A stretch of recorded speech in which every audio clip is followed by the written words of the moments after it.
Welcome to the deep dive. Today, we are cracking open a quiet assumption that drives almost all political frustration when we look at parliamentary bodies. Mm. It's the idea that the real work, the serious scrutiny, the deep thinking, all of that has to happen in the main visible chamber. Where the cameras are. Exactly, where the shouting matches happen and the clips go viral. And that assumption is, it's precisely what misdirects our attention. It leads us to look in completely the wrong place for the heavy lifting. Okay. The drama of the chamber, yes, it's essential for surfacing political choices, but it's just inherently unsuitable for complexity. So the mission today? Our mission today is to explore where that detailed scrutiny was actually designed to happen. Not in the performance theater, but in the, less glamorous world of parliamentary committees. Okay, let's unpack this. Because once you notice that the true engine of scrutiny lives outside the media spotlight, a lot of the chaos, it starts to look different. It does. The whole system already has a dedicated place for the slow, detailed, unglamorous work. We just rarely watch it. So let's start with that central misconception. When you hear about committees, they're often framed as secondary, right? Sort of a penalty box. A penalty box, or where junior MPs are sent, where bills go to die. And in reality, that's almost the reverse of the institutional design. Committees are not new. They're not marginal. They are not an afterthought. They're fundamental. They exist because Parliament has always understood you simply cannot examine complex policy in a crowded room with 100 competing voices. On a strict clock. On a strict clock, with everyone focused on their party's line. It's impossible. That makes perfect sense. You take a massive piece of legislation, something like a finance bill or a digital privacy law. Hundreds of clauses. Hundreds of nuanced clauses. Trying to debate the technical details of that in a televised general debate, it would just be chaos. It would immediately descend into sound bites. So the core need they fill is giving structure and space for technical disagreement. Good law just takes iteration. It needs time. It needs time and careful editing. And the committee structure is Parliament's attempt to force things to slow down. So the ideal order, the way the system was supposed to function, is actually inverted by the time we see it on the news. Completely. The main chamber was meant for the big political choices. The final vote, after all the serious, painstaking work had already happened in a committee room. That's the design. And it's a crucial distinction. When that order reverses, when politics and speed come first and scrutiny is rushed, that's when things start to fray. And that's when you get laws with these massive technical flaws. Flaws that cost billions down the line. The committee isn't a distraction from the main event. It's the quality control. It's the quality control. The moment you move complexity into a performance space, you lose the ability to ask the boring questions that prevent catastrophic mistakes. So what does this unglamorous technical work actually look like in the room? How does a good committee session play out? Well, it's intensely detailed, often quite dry, They start by reading and synthesizing huge amounts of evidence from experts, stakeholders. All the written submissions. Exactly. Then they spend most of their time questioning witnesses, leading experts, regulatory heads, CEOs. And crucially, they're doing this without the pressure of needing a viral soundbite. Because they know it's not going on the evening news. So the focus shifts entirely to understanding the mechanics of how a policy will actually behave in the real world. So you're talking about going line by line, sitting with awkward details long after the headlines have moved on. We're talking about Clause 72 of the new Environmental Regulation Bill on effluent measurement standards in small waste facilities. Not exactly primetime content. It's the definition of unsexy work. Yeah. But that tediousness is its strength. And this is where the cross-party dynamic is so critical. Because you have members from different parties sitting together. Right. So the incentive structure it shifts completely. You're no longer just performing for the opposition or for your party's whip. But wait, if the final decisions are still driven by the party whips, isn't that cross-party dynamic just a bit of theater? Does it really lead to change? That's a fundamental question. And what's fascinating here is that while the final vote in the chamber is almost always political, the committee process changes the information available to everyone. You can't unhear the evidence from the chief actuary. You can't just ignore the testimony from an industry CEO who details the unintended costs of a badly drafted clause. I see. It's like a group of engineers from different companies needing to agree on the physics of a steel beam. Exactly. Ideology doesn't change physics. And it doesn't change the evidence of an expert witness. Being prepared in that room matters more than being seen. That's it. And when it works, this is where unintended consequences get surfaced early.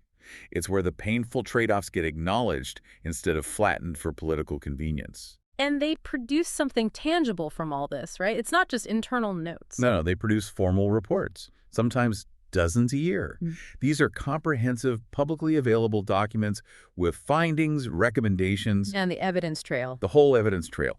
It documents the institutional learning process, and it remains there long after the news cycle has passed. It's the foundation of what should be rational governance.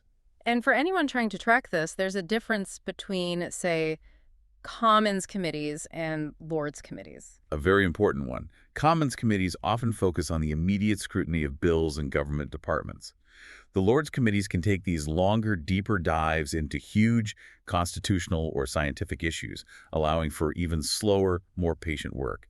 And it's all public. So if all this vital work is happening, producing these formal reports, why don't we see it? Why does it so often feel like committees are just being ignored? It really boils down to a core paradox. Yeah. The work doesn't clip neatly for media. A committee session is long, it's technical. The conclusion isn't a headline. It depends on these three factors. And that complexity is just impossible to translate into the kind of viral visibility the modern media demands. So from the outside, because it's not visually dramatic, it just looks like nothing's happening. Even when massive policy headaches are being averted behind the scenes, the best outcomes are the problems that never happen, which is a hard story to tell. But inside Westminster, If you speak to MPs who participate, many will tell you this is where the job feels real. This is where their expertise counts, where their questions land, and where outcomes, not just optics, still have a fighting chance. here's where it gets really interesting, though, and frankly, pretty frustrating. You have this deep thinking mechanism, the committee, Designed for slow, methodical work. but it's embedded in a wider system that runs almost entirely on speed, on urgency, on the next election cycle. And that creates this strange inversion. The place designed for depth, the committee gets less and less time. Meanwhile, the place designed for performance, the main chamber, absorbs all the attention and, critically, all the urgency. It's like asking a quality control team to do a 6-hour inspection in 10 minutes because the factory floor needs the product now. That is a perfect analogy, Mhm. and you see these systemic pressures that limit their effectiveness. First, their recommendations are not binding on the government. Yeah, it feels like the big one. It is. Yeah. And second, their timelines can be squeezed aggressively, forcing them to rush. Let's focus on that non-binding nature. So a committee spends 6 months on a bill, issues a unanimous cross-party warning that a timeline is unworkable. What happens when the government just ignores that warning because they need the political win? The evidence suggests that urgency almost always wins. The committee's detailed work, while public, can be overridden by the legislative timetable. They've delivered the warning, they've documented the risk, but the government can, and often does, prioritize speed over depth. So the system is asking them to do slow work inside relentlessly fast cycles. Exactly.